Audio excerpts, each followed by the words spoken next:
So yun, ito na nga, ito na. Ano, magpalang araw sa inyo lahat, mga idol. Mga mahal kong kapwa driver, mga magandang umaga, magandang hapon o magandang gabi kung kailan nyo man napanood itong video na to. Ito, bigyan natin ng komento itong itong ginawa ng LTFRB na ibaban yung mga PUB driver sa pagbablog habang nagmamaneho while operating vehicle.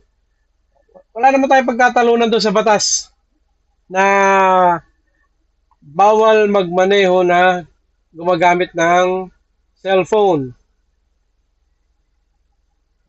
Bawal yon, bawal talaga yon. Habang nagdadrive ka, nagdudot-dot ka, bawal yon. Delikado nga naman talaga yon.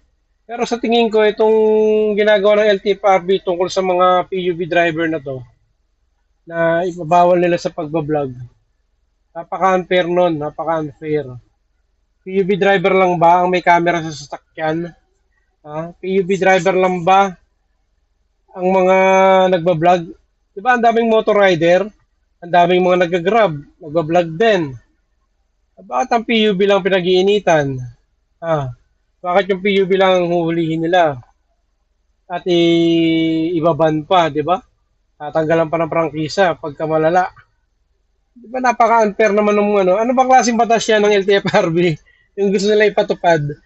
LTFRB, ito, makinig kayo ha. Ang daming kolorum sa kalsada. Bakit hindi yung mapag-uli yung mga kolorum na yan? At bakit ba yung pati mga pagbablog ng mga simpleng driver lang anuhin nyo pa? Pag-iinitan nyo pa? Ang dami-dami mga kolorum dyan. Oh, ano bang mas delikado? Yung nagbablog ka na hindi mo naman hawak ang cellphone, hindi ka naman nagdudot-dot, ha?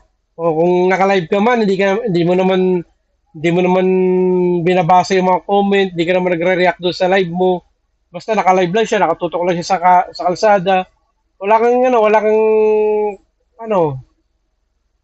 hindi siya nagko-comment, hindi siya nagbabasa ng mga message sa live niya. Delikado ba 'yon? Mas delikado ba 'yon kaysa sa mga nagka-counterflow, ha, LTFRB? Ha? Yung itong LTFRB na to, nagpapapansin lang to eh. Ha? Papansin kayo. Susunod kami sa batas. Pero huwag niyo pag-iinitan naman yung mga PUV driver na yan. Kawawa din naman yan. Ito na nga lang din ng, kumbaga, parang libangan na lang, lalo pagka-traffic eh.